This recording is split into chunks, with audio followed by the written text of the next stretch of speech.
BJP குறைஞ்சது ஒரு 50 சீட்டாவது தமிழ்நாட்டில் கேட்க போறது. இதான ஒரு எலெக்ஷன் கிட்ட வரும்போது எந்த விதமான கூட்டணிகள் அமையுது, யாரெல்லாம் இருக்காங்க அப்படின்னு பார்த்துட்டு அதுக்கேற்ற மாதிரி பிட்வீன் பிஜேபி அண்ட் ஏடிஎம்கே ஒரு நம்பருக்கு வருவாங்க.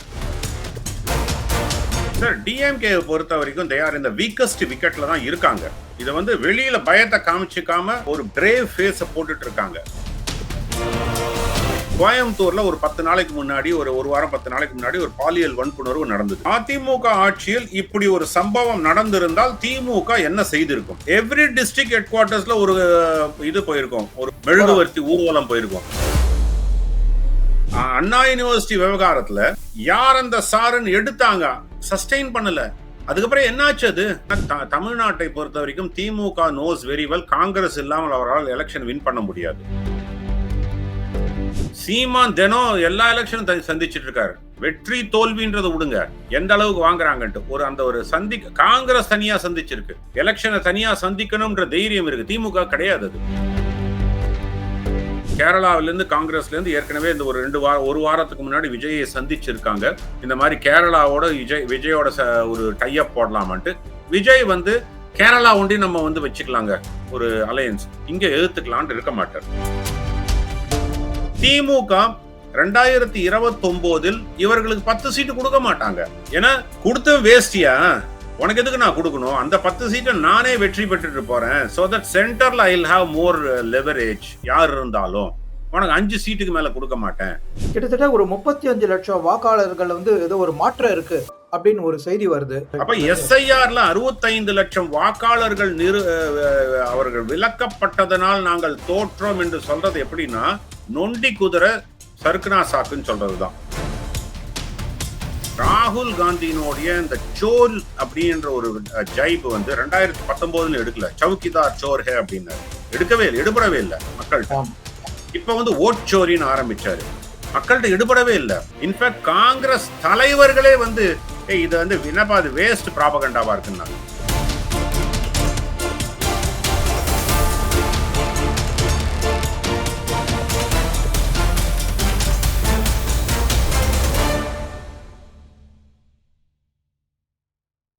வணக்கம் சிவா 1440 நேயர்களே. இன்றைக்கு நாம் பீகார் எலெக்ஷனை பத்தி ஒரு சூடான விவாதத்தில் இறங்க போறோம் திரு ஸ்ரீராம் சேஷாத்ரியுடன். வணக்கம் சார். வணக்கம் சிவா 144 நேயர்களுக்கு என்னுடைய பணிவான வணக்கங்கள். பீகார் எலெக்ஷன்லாம் வந்து இப்ப நமக்கு ஓரளவுக்கு நம்பரும் தெரியும், பீப்புள் அதை பத்தி எந்த மாதிரி ஒப்பீனியன் வச்சிருக்காங்கன்னு தெரியும். எனக்கு வர நியூஸ் என்ன சொல்லுதுன்னா, பிஜேபிக்கு கான்பிடன்ஸ் ரொம்ப இன்க்ரீஸ் ஆயிடுச்சு, பிஜேபி குறைஞ்சது ஒரு 50 சீட்டாவது தமிழ்நாட்டில் கேட்க போறது அப்படின்னு நியூஸ் வருது சார். நீங்க என்ன நினைக்கிறீங்க சார்? 50 சீட் தமிழ்நாட்டில் கேட்கறாங்களா இல்லையான்றது வந்து கிட்டத்தட்ட தமிழ்நாட்டு நிலைமையை வச்சுதான் பார்க்கணுமே தவிர, உங்களுக்கு வந்து பிஜேபி பீகார்ல வின் பண்ணதுனால தமிழ்நாட்டில் இது கொடுக்கணும், இந்த நம்பர் வரணும் அந்த நம்பர் வரணும்ன்றது வந்து I don't agree to that. இது ஆனா ஒரு எலெக்ஷன் கிட்ட வரும்போது எந்த விதமான கூட்டணிகள் அமையுது, யாரெல்லாம் இருக்காங்க அப்படின்னு பார்த்துட்டு அதுக்கேற்ற மாதிரி பிட்வீன் பிஜேபி அண்ட் ஏடிஎம்கே ஒரு நம்பருக்கு வருவாங்க. நான் வந்து ஏற்கனவே ரொம்ப பழைய முன்னாடியே சொல்லியிருக்கேன், 40 சீட்டுக்கு மேல பிஜேபியை கேட்கவே மாட்டாங்க. ஃபர்கெட் அபவுட் ஏடிஎம்கே கொடுக்கறதுக்கு தயாரா இருக்காங்களான்ட்டு. BJP will not ask more than 40 seats and maybe settle for 30 seats தான். நான் வந்து என்னுடைய ஒரிஜினல் நான் கிட்டத்தட்ட ஒரு ஈவன் பிஃபோர் அந்த அதிமுகவோட கூட்டணி முடிவான தருணத்துல இதை பத்தி பேசியிருக்கேன். நிறைய பேர் இப்ப என்ன வந்து இதெல்லாம் கழுவி ஊத்திருக்காங்க, எடப்பாடியினுடைய சொம்பு, எடப்பாடியினுடைய இது அப்படின்லாம் என்ன சொல்லியிருக்காங்க. The reason I am saying that is, உங்களுக்கு பிஜேபிக்கு ஒரு ப்ராமினன்ட் கேண்டிடேட் பேஸ் வளர்க்கணும். இருக்காங்க கேண்டிடேட்னு எடுத்தா 234 கேண்டிடேட் கிடைக்கும், no problem about it. Okay, Seeman கூட வச்சிருக்காரு 234 இதுல கேண்டிடேட் வச்சிருக்காரு. ஆனா அவருக்கு ஒரு ப்ராமினன்ட் கேண்டிடேட் அப்படின்னா, இது வந்து எப்போதும் ஒரு எலெக்ஷன்ல பாத்தீங்கன்னா, ஒரு தொகுதியை சுத்தி இருக்கக்கூடிய ஒரு 3 இல்ல 4 தொகுதிகளுக்கு அந்த இன்ஃப்ளூயன்ஸ் இருக்கணும். உதாரணத்துக்கு நீங்க வந்து மோடி அவர்கள் வாரணாசியில கண்டெஸ்ட் பண்ணாருன்னா, அதை சுத்தி இருக்கிற 6 கான்ஸ்டிடியூவன்சில அதனுடைய இன்ஃப்ளூயன்ஸ் இருக்கும். அது மோடிக்கு இருக்கும். நான் மோடி தாண்டி நம்ம அந்த அளவுக்கு பாப்புலரா போக வேணாம். தமிழ்நாட்டில இருந்து ஒரு எடுத்துப்போம், அண்ணாமலையே கோயம்புத்தூர்ல கண்டெஸ்ட் பண்ணார். கோயம்புத்தூருக்கு அடுத்த கான்ஸ்டிடுவன்சி திருப்பூர்ல கூட அதனோட இன்ஃப்ளூயன்ஸ் பெருசா இல்ல. அது அந்த கண்டெஸ்டன் ஒரு அம்பரல்லா கான்ஸ்டிடியூவன்சி, அம்பரல்லா எஃபெக்ட் எடுத்துன்னு வரணும். அந்த கண்டஸ்டன் அந்த எஃபெக்ட் எடுத்துன்னு வரல. That is what. இப்ப பீகார்ல அப்படி இருந்துச்சா? பீகார்ல வந்து அ ம மன்னிக்கணும் குறுக்கிடத்துக்கு. நம்ம திருப்பி பீகாருக்கு போவோம். பீகார்ல வந்து அவ்ளோ சீட் வின் பண்ணியிருக்காங்க. நீங்க சொல்ற மாரி ஒரு கான்ஸ்டிட்யூயன்சில நிக்கிறபோது, சுத்தி வட்டாரத்துல அவங்களுக்கு அந்த இன்ஃப்ளூயன்ஸோட தான் ஜெயிச்சாங்களா? இப்ப அவங்களுக்கு ஒரு ஒரு விதமான தன்னுடைய நிலைமைய அவங்க நிரூபிச்சுட்டாங்களே பிஜேபி. இத ஏன் அவங்க ஃபாலோ பண்ணணும்னு தமிழ்நாட்டுல நினைக்க கூடாது? அதுக்கு முக்கியமான காரணம் பீகார்ல நான் வந்து இதுவும் இன்னொரு பெரிய விமர்சனம் பிஜேபியை பத்தி வச்சிருக்கேன் தமிழ்நாட்டுல. Booth level workers, right? நீங்க வந்து இங்க வந்து 64,000 பூத் 65,000 பூத் இருக்குன்னா உங்களுக்கு அந்த ஒரு பூத்லயும் மினிமம் ஒரு 10 ஒர்க்கர்ஸ் இருக்கணும். ஒரு பூத்துக்கு 1200 ஓட்டு சார், ஆவரேஜா.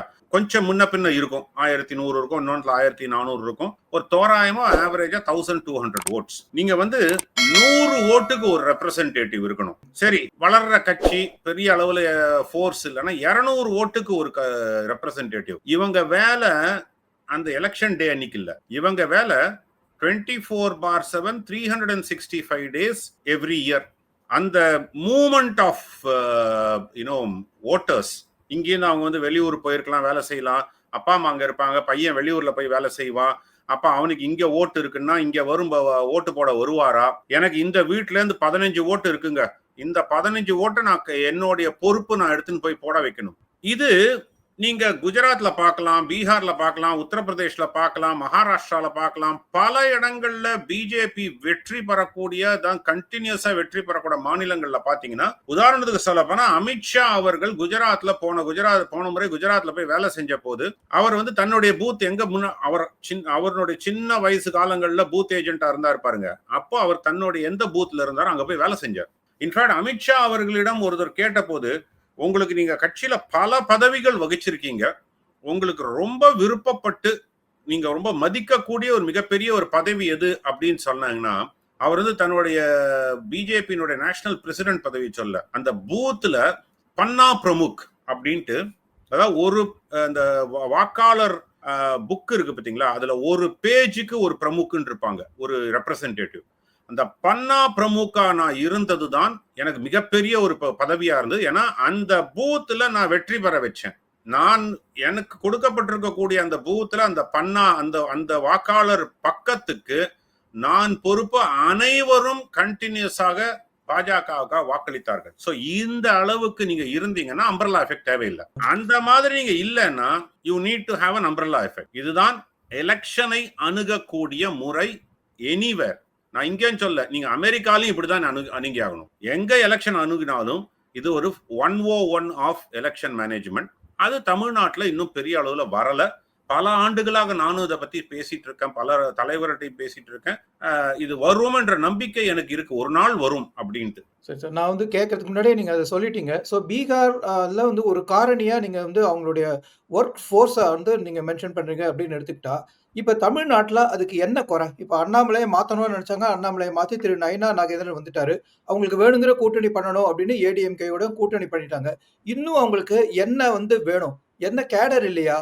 எது அவங்கள லேக்கிங்? இது ஏன் நீங்க சொல்ற விஷயத்த ஏன் அவங்க இன்னும் 5, 6 மாசம் இருக்கு, ஏன் அவங்க செய்ய மாட்டாங்க? ஏன் இன்னும் அவங்க நிறைய சீட் கேட்கக்கூடாதுன்னு நீங்க நினைக்கிறீங்க? வில் பவர் இல்ல. இப்போ அதிமுகலையும் அது இல்ல, அதுவும் சொல்லிடுறேன். இப்போ இருக்கக்கூடிய அதிமுகலையும் அந்த பெரிய அளவுக்கு வில் பவர் இல்லை. ஆனா பிகாஸ் அவங்க கிட்டத்தட்ட 50 ஆண்டு காலமாக எலெக்ஷன் திமுக அகெயின்ஸ்டா எலெக்ஷன் மேனேஜ் பண்ணிட்டு வந்ததுனால அவங்க டிஎன்ஏல அது இருக்கு. அந்த ஓட்டர் மேனேஜ்மெண்ட், பூத் மேனேஜ்மெண்ட் வந்து டிஎன்ஏல இருக்கு. உதாரணத்துக்கு ஒன்று சொல்றேன் சார், திமுக இப்ப எப்படி பாஜக மற்ற மாநிலங்கள்ல மிகப்பெரிய அளவுல அந்த ஓட்டர் பேஸ் வச்சிருக்காங்களோ, இப்ப எஸ்ஐஆர் நடக்குது. எஸ்ஐஆர் எக்ஸசைஸ் தமிழ்நாட்டில் நடக்குது. திமுகவை பொறுத்த வரைக்கும் கிட்டத்தட்ட வந்து உங்களுக்கு 3 லட்சம் பேர் கிட்ட இந்த எஸ்ஐஆர் எக்ஸசைஸ பத்தி வேலை செஞ்சுட்டு இருக்காங்க. அதுல கிட்டத்தட்ட பூத் லெவல் ஆபீசர்ஸ் சொல்லிட்டு கவர்மெண்ட் அபிஷியல்ஸ் தான் போறாங்க. அது அவங்களும் நீங்க திமுக வேலை செய்யறாங்கன்னு எடுத்துக்கிட்டா 3,65,000 பேர் வேலை செய்யறாங்கன்னு சொல்லலாம். ஆனால் பூத் லெவல் ஏஜென்ட்ஸ், ஒரு பூத்துக்கும் ஒரு பொறுப்பாளர், அவங்களை கண்காணிக்கிறதுக்கு ஒரு டீம், ஸ்டேட் லெவல்ல கண்காணிக்கிறதுக்கு ஒரு டீம், ஒரு அப்ளிகேஷன்ல நீங்க ஒரு டேட்டாவை போட்டீங்கன்னா, நீங்க எலெக்ஷன் கமிஷன் வெப்சைட்ல போட்டு டேட்டா வரதுக்குள்ள 10 தரம் டைம் அவுட் ஆகுது, எரர் வருதுலாம். இதை அந்த டேட்டாவெல்லாம் டிஜிட்டைஸ் பண்ணி திமுக வச்சிருக்காங்க. அவங்க ஆப்ல போட்டு பார்த்தா, நீ வந்து 2002ல நீ வந்து இதுல இல்ல, ஓட்டர் ரோல்ல இல்ல, அதனால நீ 3வது இடத்த ஃபில் பண்ணு, இதான் உங்க அப்பா அம்மாவோட டீடைல்ஸா, அவங்களுக்கு 2002 இதெல்லாம் இருந்திருக்கு. They have it in the finger tip. If DMK can have it, why not ADMK, why not BJP, why not other parties? I'm also asking the same question. அதே ஏடிஎம் பிஜேபிக்கும் ஏடிஎம்க்கும் இல்லன்னு நம்மளா தீர்மானிக்கிறோமா இல்லையான்னு எனக்கு தெரியல. பட் அது ஒரு காரணியா நீங்க சொல்றீங்க. இப்ப கொஸ்டினோட இன்னொரு சைட பார்க்கலாம் சார். அப்ப இந்த பிஜேபி பீகார் எலக்ஷனோட ரிசல்ட் டிஎம்கேக்கு என்ன மாரி எச்சரிக்கைய குடுக்குது? அவங்க சைடுல எல்லாமே பெர்ஃபெக்ட்டா இருக்குன்னு நினைக்கிறீங்களா? அவங்களுக்கு ஏதாவது ஒரு வழிகாட்டுதல் இதுல இருக்கா? சார், டிஎம்கே பொறுத்த வரைக்கும் தே ஆர் இந்த வீக்கஸ்ட் விக்கெட்ல தான் இருக்காங்க. இத வந்து வெளியில பயத்தை காமிச்சிக்காம ஒரு பிரேவ் ஃபேஸ போட்டுட்டு இருக்காங்க. ஏன்னா நம்பர் 1, திமுக இதுவரைக்கும் ஹிஸ்டாரிக்கலா 2வது முறை ஆட்சிக்கு வந்ததா சரித்திரம் இல்ல. கடந்த 5 ஆண்டுகள்ல major anti incumbency, silent anti incumbency, இதை மக்கள் கோபமா வெளிப்படுத்தாம இருக்காங்க. அப்பப்போ வருது, பட் ஆனா பெருமளவுல வெளிப்படுத்தல. அது வெளியாகாம இருக்கிறதுக்கு முக்கிய காரணம் முக்கிய எதிர்கட்சிகளாக இருக்கக்கூடிய பிஜேபியும் அதிமுகவும் ஒன்றிணைந்து அதை ஒரு பெரிய விஷயமா செய்யல. உதாரணத்துக்கு ஒண்ணு சொல்றேன். கோயம்புத்தூர்ல ஒரு 10 நாளைக்கு முன்னாடி, ஒரு வாரம் 10 நாளைக்கு முன்னாடி ஒரு பாலியல் வன்புணர்வு நடந்தது. அதிமுக ஆட்சியில் இப்படி ஒரு சம்பவம் நடந்திருந்தால் திமுக என்ன செய்திருக்கும்? திமுக வந்து மிகப்பெரிய அளவுல அவங்க வந்து எக்ஸ்பிளனேஷன் கொடுக்கறாங்க. நாங்க உடனே ஆக்ஷன் எடுத்துட்டோம், அரெஸ்ட் பண்ணிட்டோம். அதே ஆக்ஷன், அதே அரெஸ்ட் அதிமுக ஆட்சியில் நடந்திருந்தால் அட்லீஸ்ட் எவ்ரி டிஸ்ட்ரிக்ட் ஹெட் குவார்டர்ஸ்ல ஒரு இது போயிருக்கும், ஒரு மெழுகுவர்த்தி ஊர்வலம் போயிருக்கும். ரைட்? கத்துவால நடந்ததுக்கும் உத்தரப்பிரதேசல நடந்ததுக்கும் இங்க மெழுகுவர்த்தி ஊர்வலம் ஏந்தி கவர்னர் மாளிகையை நோக்கி சென்றார்கள். இதை ஏன் தமிழ்நாட்டில் அதிமுகவும் செய்யல? பிஜேபி ஒரு காஸ்மெட்டிக்கா என்ன பண்ணாங்க, ஒரு வானதி ஸ்ரீனிவாசன் வந்து ஒரு பெப்பர் ஸ்ப்ரேவையும் ஒரு இது தீப்பந்தத்தையும் பிடிச்சிக்கிட்டு ஒரு போராட்டம், அதோட முடிஞ்சு போச்சு. சார், அரசியல் இஸ் நாட் தட். அரசியலை பொறுத்த வரைக்கும் நீங்க மக்கள்கிட்ட ஏன்னா திமுகலயே என்ன ஒரு பெரிய ஒரு நம்பிக்கை வந்துருச்சுன்னா, 2-3 நாள் ஒன்னும் ரியாக்ட் பண்ணாதீங்க, அதாவது எதிர்ப்பு வந்தா கூட ரியாக்ட் பண்ணாதீங்க, அவங்களாம் அடங்கிடுவாங்க, சஸ்டெயின் பண்ண மாட்டாங்க. இதுதான் திமுக மனநிலையா இருக்கு. That is how ADMK has been for last 5 years. BJP has been for last at least 2 years. Anna university விவகாரத்துல யார் அந்த சாரன் எடுத்தாங்க, சஸ்டெயின் பண்ணல. அதுக்கப்புறம் என்னாச்சு? அது நான் அப்ப கூட ஒரு காணொலியில வந்து ஒரு இதுல சொன்னேன் நானு, சார் நான் கட்சிக்காரன் கிடையாது, நான் போராட முடியாது, கட்சிக்காரன் போராடணும். நான் அப்ப கூட சொன்னேன், ஒரு டிவி ஒரு இந்த மாதிரி பி குருஸ்ல இதுலயே பேசும்போது சொன்னேன், ஒரு சிம்பிள் நீங்க ரொம்ப மௌன புரட்சி போராட்டம் நடத்திருக்கலாம். தினம் கார்த்தால 1 hour, சாயந்தரம் 1 hour 10 கட்சிக்காரங்க அண்ணா யூனிவர்சிட்டி முன்னாடி போயிட்டு ஒரு மாஸ்க போட்டுக்கிட்டு சைலண்டா ஒரு கருப்பு கலர் மாஸ்கையோ இல்லைன்னா ஒரு கருப்பு கலர் ட்ரெஸ் போட்டுன்னு ஒரு பதாகையை பிடிச்சுன்னு ஒரு 10 பேர். இது வந்து அரஸ்டபிள் அஃபென்ஸ் கிடையாது, இல்ல பப்ளிக் நியூசன்ஸும் கிடையாது. மக்கள் கவனத்தை ஈர்க்கணும். இதுல வந்து நம்ம கத்துக்கிற பாடம் பிஜேபிக்கும் என்டிஏக்கும் மக்கள் கவனத்தை ஈர்க்கிற மாதிரி we have to make noise on the issues அப்படின்னு நீங்க சொல்ல திமுகட்டே கத்துக்கணும்ன்றேன். திமுகட்டே கத்துக்கலாம். சோ இப்ப திருப்பியும் பீகார் எலெக்ஷனோட ரிசல்ட்டுக்கு நம்ம பார்க்க போனோம்னா, சோ காங்கிரஸோட படு தோல்வி திமுகவை எந்த அளவுக்கு காங்கிரஸை வந்து நிலைநிறுத்த செய்யும்? அவங்க ஏதாவது தங்களுடைய ஸ்ட்ராட்டஜில ஏதாவது சேஞ்ச் பண்ண போறாங்களா? பெருசா இருக்காதுங்க. ஏன்னா தமிழ்நாட்டை பொறுத்த வரைக்கும் திமுக நோஸ் வெரி வெல், காங்கிரஸ் இல்லாமல் அவரால் எலெக்ஷன் வின் பண்ண முடியாது. இது காங்கிரஸ்க்கு ஒரு பெரிய அட்வான்டேஜ். காங்கிரஸ் தெரியும் சார், அந்த அட்வான்டேஜ் இருக்கும். அவங்க இத வந்து குதிரையில மேல ஏறி சவாரி செய்யற மாதிரி சவாரி செஞ்சுக்கிட்டே இருக்க போறாங்களா? இவங்க இடம் கொடுத்துட்டே இருக்க போறாங்களா? அந்த தைரியம் வேண்டாம், காங்கிரஸ் எனக்கு வேண்டாம், நான் என்னால சமாளிக்க முடியும் என்ற தைரியம் திமுக வர வரைக்கும் இந்த இது நடந்துட்டு இருக்கும். சார், இது வரைக்கும் திமுக அவர்கள் தேர்தலில் போட்டியிட ஆரம்பித்ததுலேருந்து இன்று வரைக்கும் ஒரு அபார்ட்மெண்ட் எலெக்ஷன் கூட கூட்டணி இல்லாம சந்திச்சது கிடையாது. அதிமுக சந்திச்சிருக்கு, பிஜேபி கூட சந்திச்சிருக்கு, பாமக சந்திச்சிருக்கு தனியாக. சீமான் தினம் எல்லா எலெக்ஷனும் சந்திச்சிட்டு இருக்காரு. வெற்றி தோல்வின்றதை விடுங்க, எந்த அளவுக்கு வாங்குறாங்கன்ட்டு ஒரு காங்கிரஸ் தனியா சந்திச்சிருக்கு. எலெக்ஷனை தனியா சந்திக்கணும்ன்ற தைரியம் இருக்கு. திமுக கிடையாது. இது அவர்களுடைய மிகப்பெரிய பலவீனம். ஆனால் அந்த பலவீனத்தை காங்கிரஸ் உபயோகப்படுத்திக்கிறது, அவ்வளவுதான். ஆனா காங்கிரஸ் இல்லாம காங்கிரஸ்னுடைய ஓட் ஷேர் ஒரு 5 முதல் 6% மேல தாண்டாது. ஆனா எல்லா பூத்லயும் இருக்கும் அந்த ஒரு 2%, 3% சொல்லிட்டு எல்லா கான்ஸ்டிடியூன்ஸ்லயும் ஒரு 4% ஓட்டு இருக்கும். White spread. இது இல்லாமல் திமுகவால் எலெக்ஷனை சந்திக்க இயலாது. அதனால் அவர்களுக்கு காங்கிரஸ்னுடைய அவசியம் இருக்கு. ஆனா காங்கிரஸ்க்கு அந்த நெகோசியேஷன் லெவரேஜ் இல்ல. எனக்கு நீ 50 சீட்டு கொடுத்தாதான் உன் கூட இருப்பேன்னு சொல்ற அளவுக்கு அவர்களுக்கு திராணி கிடையாது. ஏன்னா இதை ஒரு 4 எலெக்ஷன் வின் பண்ணி ஹரியானா, மகாராஷ்டிரா, டெல்லி, பீகார் வின் பண்ணியிருந்தாங்கன்னா தைரியமா வந்து கேட்பாங்க, அப்பா எனக்கு 60 சீட்டு கொடுத்தா இருக்கேன், இல்லைன்னா நான் வந்து விஜயோட போறேன், இல்ல அதிமுகவோட போறேன், ஏதோ ஒன்று போறேன்ட்டு. இப்ப ஸோ அதை நீங்க 2 கேட்க சைடு வந்து அழகா எடுத்து வச்சீங்க. அதாவது பிஜேபி வந்து நெறைய வின் பண்ணியிருந்தாலும், இங்க அவங்களால கேட்க முடியாது. ஏன்னா, அவங்களுக்கு இன்ஃப்ராஸ்ட்ரக்சர் பவர் இல்லன்ட்டு. ஸோ காங்கிரஸ் தோத்தாலும், அவங்க வந்து தன்னோட நம்பர குறைச்சுக்க மாட்டாங்க. ஏன்னா, டிஎம்கே அவங்கள்ட்ட நெறைய டிபெண்ட் ஆயிருக்காங்க அப்டின்ட்டு.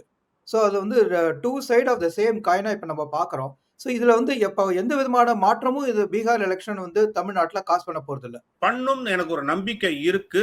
ஏன்னா இதுவும் திருப்பி காங்கிரஸினுடைய ஸ்ட்ராட்டஜி வந்து அவர்கள் சரியானபடி உபயோகித்தால், ஏன்னா காங்கிரஸினுடைய இப்போ சவுத் இந்தியா பார்ட்டியாக சுருங்கி விட்டார்கள்.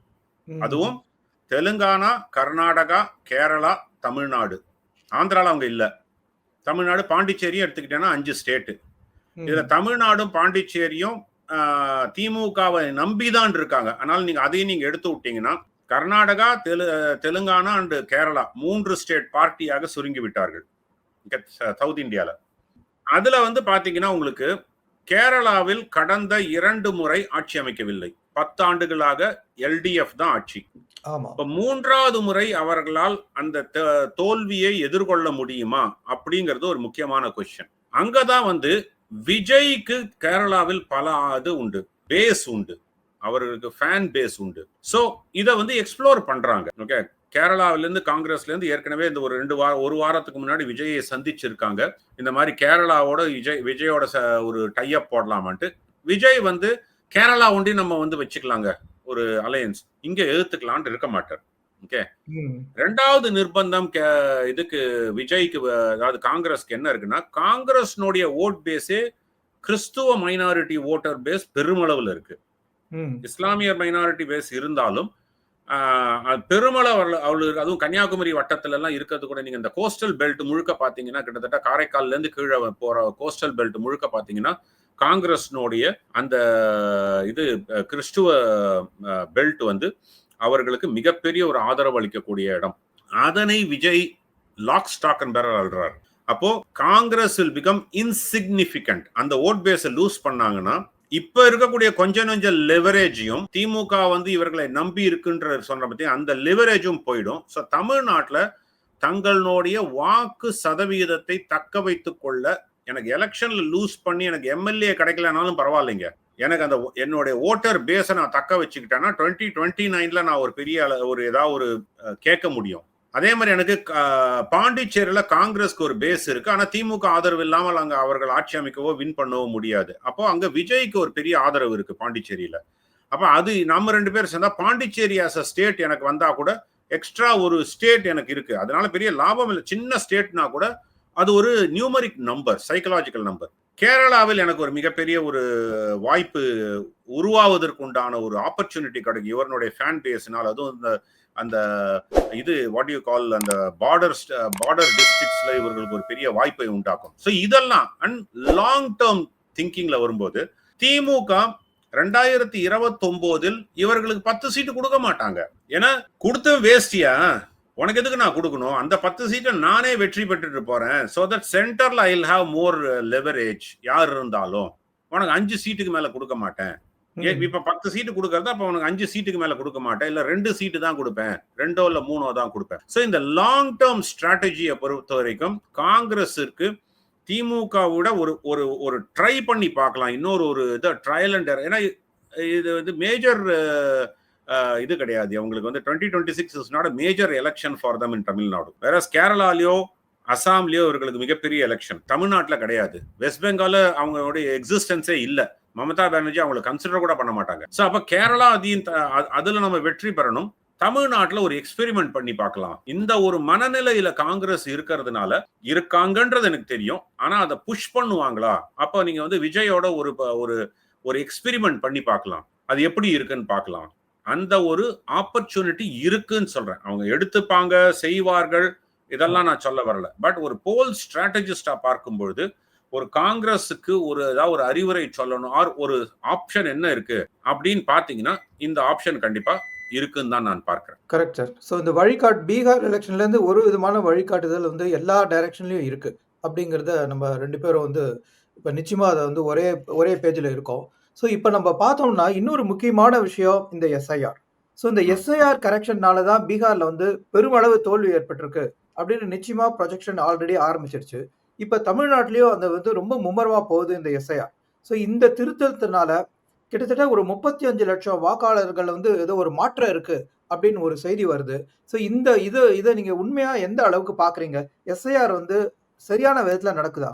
சரி, எஸ்ஐஆர் இதுவரைக்கும் 65 லட்சம் வாக்காளர்கள் பீகார்ல. எடுக்கப்பட்டார்கள். அதுல சுப்ரீம் கோர்ட்டினுடைய டைரக்ஷன் படி 25 லட்சம் வாக்காளர்கள் சில டாக்குமெண்ட்ஸ் எடுத்துன்னு வந்தா அவங்கள சேர்த்துக்கிறோம். ஆனா அந்த கண்டிஷன் பொறுத்து சேர்த்துக்கிறோம் அப்படின்னு சொன்னாங்க. ஒரு பீகார்ல நினைச்சு பாருங்க, ஒரு பூத்துல ஒரு 500 பேர் இல்லனாலே தெருவில் இறங்கி போராடுவாங்க மக்கள். இந்த தடவை அண்ட் பீகார்ல இதான் முதல் முதல் முதல் தரம் ஏதாவது ஒரு பூத்துல கூட ரீஎலெக்ஷன் நடக்கல. கவுண்டர்மேண்டா இல்லனா வந்து ஒரு வயலன்ஸோ இல்லனா வந்து இந்த மாதிரி ஒரு குளறுபடிகளோ இருந்து அட்லீஸ்ட் ஒரு ஒரு 1-2 பூத்லயா, நான் கான்ஸ்டிடியூவன்சி கூட சொல்ல, 1-2 பூத்துல கூட உங்களுக்கு எலெக்ஷனை கவுண்டர்மேண்ட் பண்ணி ரீஎலெக்ஷன் நடக்கல. This is first ever time. Correct, அப்ப கரெக்ட். எஸ்ஐஆர்ல 65 லட்சம் வாக்காளர்கள் அவர்கள் விலக்கப்பட்டதனால் நாங்கள் தோற்றோம் என்று சொல்றது எப்படின்னா, நொண்டி குதிரை சறுக்குனா சாக்குன்னு சொல்றதுதான்.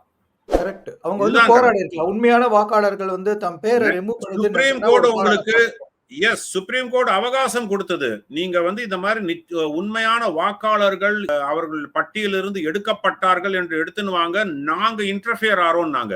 ஓகே, யோகேந்திர யாதவ் வந்து 2 பேரை கூட்டு வந்தாரு. அதுவும் ஃப்ராடு. இன்ஃபேக்ட் அவருக்கு ஒரு ஸ்ட்ரிக்சர் கொடுத்து அனுப்பிச்சு விட்டாங்க. உண்மையான வாக்காளர்கள் அவர்கள் விலக்கப்பட்டிருந்தால் நீங்கள் வாருங்கள். நாங்க யாரும் வரலையே. சுப்ரீம் கோர்ட் ஒரு ஆப்ஷன் கொடுத்து, சரி எலெக்ஷன் போதாது நான் ஓட்டு போட போனங்க, என் பேர் பூத்ல இல்லைங்க, நான் கார்டு வச்சிருக்கேன், என் பேர் பூத்ல இல்ல, பெரிய கம்ப்ளைண்ட் அந்த மாதிரி எதுவும் இல்ல. ஏன்னா ஜென்ரலா பாத்தீங்கன்னா இந்த எஸ்ஐஆர் இல்லாமயே கூட நிறைய பேர் சொல்லலாம் என் பேர் பூத்ல இல்லைங்க, போய் பார்த்தேன்னு ஒரு அட்லீஸ்ட் ஒரு 10 பேராவது சொல்லுவாங்க. அதுவே இல்ல பீகார்ல. அந்த மாதிரி ஒரு கம்ப்ளைண்ட் எதுவுமே வரல, எதுவுமே நிறுவப்படவில்லை. ரெண்டாவது, இப்ப இன்னொரு விதமான நேரேட்டிவ் காங்கிரஸ் இது பண்ணிட்டு இருக்காங்க. சிராக் பாஸ்வான் அவர்கள் 5 அவருடைய ஓட் சதவிகிதம் வந்து 5 சம்திங். ஆனா அவர் 19 சீட்டு வின் பண்ணியிருக்காரு. ஆர்ஜேடி அவர்கள் வந்து 23% வாக்குகள். ஆனா அவங்க வந்து 25 சீட்டு தான் வின் பண்ணிருக்காங்க. இதெல்லாம் இது வந்து vote share and vote calculation தெரியாதவர்கள் பேசக்கூடியது. அதே மாதிரி இன்னொரு நேரேட்டிவ் பார்த்தேன். இது வந்து ஆர்ஜேடி 18 மில்லியன் ஓட்டர்ஸ், அவர்களுக்கு 25 சீட்டு. பாஜகனுடைய ஓட்டர்ஸ் வந்து 9.5 மில்லியன் ஓட்டர்ஸ், அவங்களுக்கு 95. இதெல்லாம் வந்து முட்டாள்தனமான கால்குலேஷன். ஏன்னா நீங்க வந்து ஓட் ஷேர் பர்சன்டேஜ் கால்குலேட் பண்றது எப்படின்னா, நீங்க வந்து சப்போஸ் இவங்க வந்து 27 இடத்துல தான் கண்டெஸ்ட் பண்ணார் சிராக் பாஸ்வான். சோ சிராக் பாஸ்வான் 27 இடங்களில் வாங்கின ஓட்டை டோட்டல் ஓட்ஸ் போல்ட் இன் பீகார், அதுதான் பர்சன்டேஜா காமிக்கும். இன்னொன்னு என்ன சொல்லுவாங்க, பர்சன்டேஜ் இது ஓட் போல்ட் இன் கண்டஸ்டட் சீட்ஸ்னு ஒரு கால்குலேஷன் கொடுப்பாங்க. அது பெரிய அளவுல இருக்கும், 40% இருக்கும். ஆனா எலெக்ஷன் கமிஷன் டிக்ளேர் பண்றது என்னன்னா, நீங்க அவங்களுடைய பை சார்ட் போட்டு காமிக்கும் போது எல்ஜேபி 5.9% ஓட்டு அப்படின்னா, இட் டசன்ட் மீன் தட் 5.9% ஓட்டின் அவங்க வின் பண்ண கான்ஸ்டிடியூன்சிலயோ கண்டெஸ்ட் பண்ண கான்ஸ்டிடியூன்சிலயோ, அவர்கள் மொத்தமாக வாங்கின வாக்குகள் டிவைடட் பை டோட்டல் வாக்குகள் இன் த ஸ்டேட். அப்ப இவங்க 27 இடத்துல தான் கண்டெஸ்ட் பண்ணிருக்காங்கன்னா, 27 இடத்துல போலான நம்பரை வந்து டினாமினேட்டரா இருக்காது. 243 தொகுதிகளையும் எத்தனை போலாச்சோ அதுதான் டினாமினேட்டரா இருக்கும். அப்ப 5.9 தான் இருக்கும் 27 இடத்துல கண்டெஸ்ட் பண்ண போது. இவர் 143 இடத்துல கண்டெஸ்ட் பண்ணிருக்காரு. சோ அப்ப அவருக்கு 23% நடக்குது. நீங்க இதை அப்படியே எக்ஸ்ட்ராபுலேட் பண்ணி பாருங்க. 27 வந்து 143க்கு எடுத்துன்னு போனீங்கன்னா கிட்டத்தட்ட வந்து 5 மடங்கு ஆறுது. 5.9 நீங்க 5 மடங்கு ஆக்கி பாருங்க, கிட்டத்தட்ட 30% ஆறுது. சோ இது சும்மா அது நேரேட்டிவ் கிரியேட் பண்ணு. இதெல்லாம் வந்து என்னன்னா, நொண்டி குதிரைக்கு சறுக்குனால் சாக்கு, அவ்வளவுதான். ஆமா, கணக்குங்கிறது நம்ம எந்த ஆங்கிள் பார்த்து எப்படி பண்றோங்கிறது வந்து நம்ம எல்லாருக்கும் எல்லா அனலிஸ்டுக்கும் வந்து ஒரு புரிஞ்ச விஷயம். சார், இப்ப குறிப்பா இன்னொரு கேள்வி நான் கேட்க விரும்புறேன். நம்ம தமிழக முதல்வர் ஸ்டாலின் இந்த பீகார் எலெக்ஷனை எந்த விதத்துல பாதிச்சார்? அவர் இங்க இருந்து போனார், அவர் போனதுதான் தோல்விக்கு காரணம் அப்படிங்கிற ஒரு நேரேட்டிவ் செட் பண்றாங்க. அது எந்த அளவுக்கு உண்மை? சார், அதெல்லாம் வந்து ஒரு மீம் கிரியேட்டரோட முடிஞ்சு போச்சுங்க. ஏன்னா தமிழக முதல்வர் அங்க போனதுனால ஒரு எக்ஸ்ட்ரா ஒரு 10 ஓட்டு கிடைச்சிருக்குமான இந்திய அலையன்ஸுக்கு எனக்கு டவுட்ஃபுல். ஏன்னா ஒரு தமிழர்கள் அங்க இருக்கவங்க கூட இவர் போனதுனால வந்து ஓட்டு போட்டேன்னு வந்து அதனாலதான் வந்து ஓட்டு போட்டேன் அப்படிங்கறதெல்லாம் வந்து I don't believe it. In fact எல்லா கட்சியும் பண்ணுவாங்க. காங்கிரஸும் சரி, பாஜகவும் சரி, டெல்லியில ஓட்டு நடந்தது, எலெக்ஷன் நடக்கும்போது தமிழ்நாட்டில இருந்து போய் நான் கேம்பெயின் பண்றேன் அப்படின்னு போவாங்க, தமிழ்ல போய் கேம்பெயின் பண்றேன்ட்டு. இதனாலலாம் ஒரு பெரிய இம்பாக்ட்லாம் இருக்கவே இருக்காது. ஏன்னா அங்க இருக்கக்கூடிய booth level agent, booth level வேலை செய்யற காரியகர்த்தாக்கள் செய்த வேலையை தாண்டி இவங்க யாரும் போய் செய்திட போறது இல்லை அந்த எலெக்ஷன் பீரியட்ல போயிட்டு. சும்மா நான் தமிழ்ல பேசுவேன், 4 இடத்துல போய் டீ சாப்பிடுவேன், அந்த மாதிரி ஒரு ஹைப் தான் கிரியேட் பண்ண முடியுமே தவிர தமிழ்நாட்டில இருந்து முதல்வர் போறதுனாலயோ இல்ல தமிழ்நாட்டில இருந்து வேற ஒரு தலைவர்கள் போறதுனாலயோ அங்க வந்து உங்களுக்கு வந்து ஒரு 10 ஓட்டு extra வந்ததுன்றதுக்கு there is no correlation. அதனால இவர் போனதுனால தான் அங்க தோத்தாரு அப்படின்னு இன்னொரு மீம் கூட பார்த்தேன். இந்த மாதிரி தேஜஸ்வி யாதவ் வந்து ஒரு கான்க்ளேவ்ல சொல்றாரு, the best chief minister is Stalin அப்படின்னு சொல்லிட்டு. சார், ஆர்ஜேடி தோற்றதுக்கு முக்கியமான காரணம், இதை நான் வந்து ஒரு ட்வீட்ல கூட போட்டேன், 20 ஆண்டுகள் பிற்பாடும் ஆன்டி இன்குபன்சிய ஃபேஸ் பண்ணக்கூடிய ஒரே கட்சி, ஒரே ரெஜிம் ஆர்ஜேடி ரெஜிம் தான். அந்த ஜங்கிள் ராஜ் என்பது நீங்க வந்து மக்கள் புரிந்துக்கிறதுக்காக சொல்றேன் நானு. 35 வயதுக்கு மேற்பட்டவர்கள், அதுவும் பீகாரிகளுக்கு அந்த 2005க்கு முன்னாடி இருந்த காலகட்டம் மனசுல வந்து வந்து வந்து வந்து போகும். ஏன்னா ஓரளவுக்கு ஒரு மிடில் கிளாஸுக்கு மேல இருந்தாலே போர்டிங் ஸ்கூல்ல போய் போடுவாங்க பசங்களை. ஏன்னா பசங்க இல்லைன்னா வந்து கடத்திட்டு போயிடுவாங்க இதுக்காக, ரான்சம்காக. பெண் குழந்தைங்களா இருந்தா பாலியல் வன்புணர்வு நடக்கும், ரொம்ப பெரிய கஷ்டமா இருக்கும். அதே மாதிரி லல்லு பிரசாத் யாதவ் வந்து ரயில்வே மினிஸ்டரா இருந்த போது நான் வந்து பீகாரிகளுக்கெல்லாம் ரயில்வேல வேலை வாங்கி தரேன் அப்படின்னு சொல்லிட்டு லேண்ட் எல்லாம் இது பண்ணார், அபகரிச்சார்.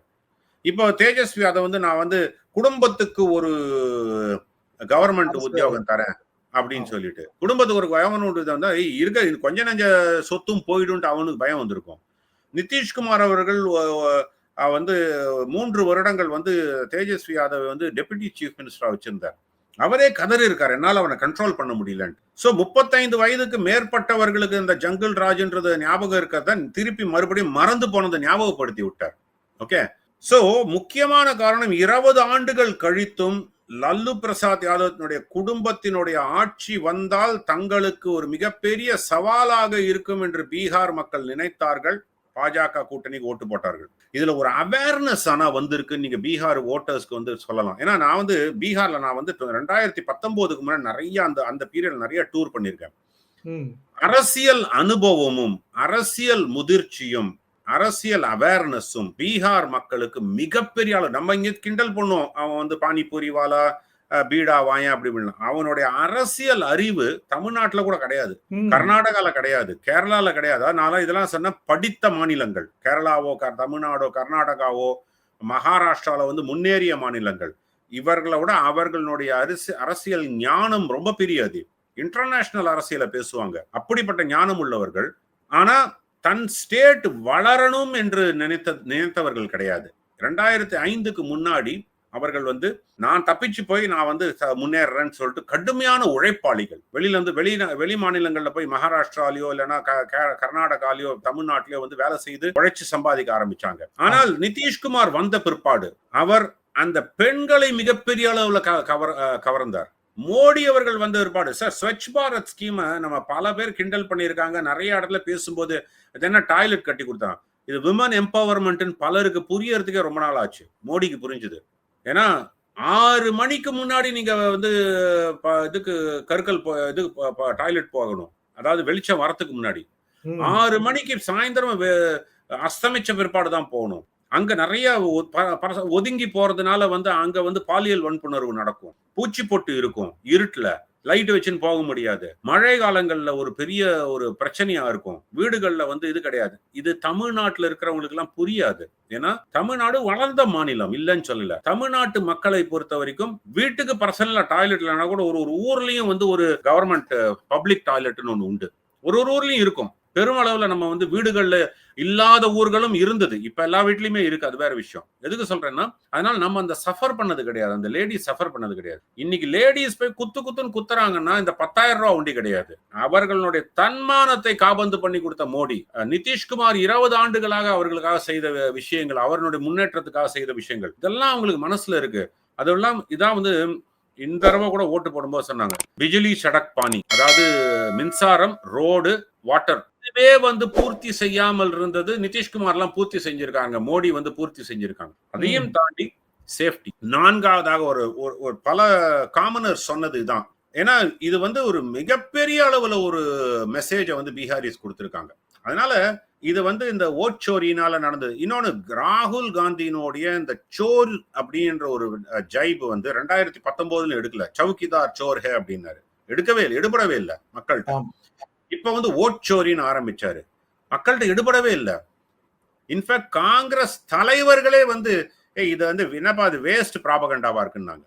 That is the reality of that. So Bihar மக்களை பொறுத்த வரைக்கும் இந்த நீங்க வந்து எஸ்ஐஆர்னால 65 லட்சம் வாக்காளர்கள் போனாங்கன்னு, தமிழ்நாட்டில் 35 லட்சம் வாக்காளர்களா, 50 லட்சம் வாக்காளர்களா? If they are wrong voters, illegal voters, they should go. இது கிளீன், சுத்தப்படுத்தப்படணும். இது 10% ஓட்டர்ஸ் இல்லையா? ஏன்னா இங்கேயும் நிறைய பங்களாதேஷிஸ் இருக்காங்க, இல்லீகல் இமிகிரன்ட்ஸ் இருக்காங்க.